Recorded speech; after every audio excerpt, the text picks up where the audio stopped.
മലയാള സിനിമയിലെ തിരക്കഥാകൃത്തുകളിൽ പ്രധാനിയും കുറ്റാന്വേഷണ ചിത്രങ്ങൾക്ക് പ്രശസ്തനുമാണ് എസ്.എൻ. സ്വാമി. ഇതുവരെ 40ഓളം സിനിമകൾക്ക് തിരക്കഥ രചിക്കാൻ അദ്ദേഹത്തിന് സാധിച്ചിട്ടുണ്ട്. എസ്.എൻ. സ്വാമിയുടെ തിരക്കഥയിൽ കെ. മധു സംവിധാനം ചെയ്ത ചിത്രങ്ങളുടെ സീരീസാണ് CBI. ഇതുവരെ 5 ഭാഗങ്ങളാണ് ഈ ചിത്രത്തിനുള്ളത്. മമ്മൂട്ടി സേതുരാമയ്യർ എന്ന CBI ഉദ്യോഗസ്ഥനായാണ് സിനിമയിലെത്തുന്നത്.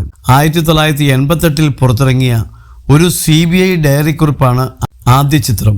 ആദ്യത്തെ 4 ഭാഗങ്ങൾ വലിയ വിജയമായിരുന്നെങ്കിലും 2022 തിയേറ്ററിലെത്തിയ CBI 5 ദി ബ്രെയിൻ പ്രതീക്ഷിച്ചത്ര വിജയമായിരുന്നില്ല. ഇപ്പോൾ കൗമുദി മൂവീസിന് നൽകിയ അഭിമുഖത്തിൽ ആദ്യ CBI ചിത്രത്തെക്കുറിച്ച് സംസാരിക്കുകയാണ് എസ്.എൻ. സ്വാമി.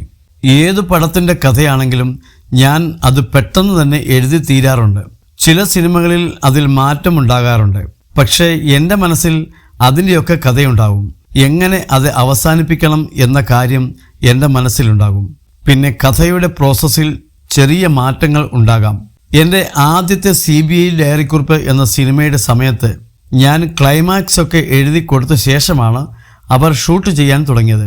അന്ന് ഷൂട്ട് ചെയ്യാനായി ലൊക്കേഷനിൽ എത്തിയ ശേഷം മമ്മൂട്ടിയും മധുവും ചേർന്ന് കഥയെപ്പറ്റി ആലോചിച്ചു. അതിൽ ഒന്നുകൂടെ ഒന്ന് മാറ്റി ചെയ്യണം, അല്ലെങ്കിൽ മാറി ചിന്തിക്കണമെന്ന ചിന്ത അവർക്കുണ്ടായി. കണ്ടന്റിലായിരുന്നില്ല, ആ സിനിമയുടെ അപ്രോച്ചിലായിരുന്നു മാറ്റം വേണമെന്ന് അവർ ചിന്തിച്ചത്. അങ്ങനെ അവർ രണ്ടുപേരും എന്നെ കാണാൻ വന്നു. ഞാൻ അതുവരെ ലൊക്കേഷനിലേക്ക് പോയിരുന്നില്ല.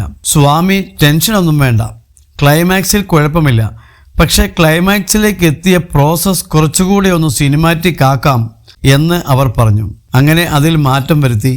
അത്തരത്തിൽ ചില സംഭവങ്ങൾ ഉണ്ടായിട്ടുണ്ട്, എസ്.എൻ. സ്വാമി പറഞ്ഞു.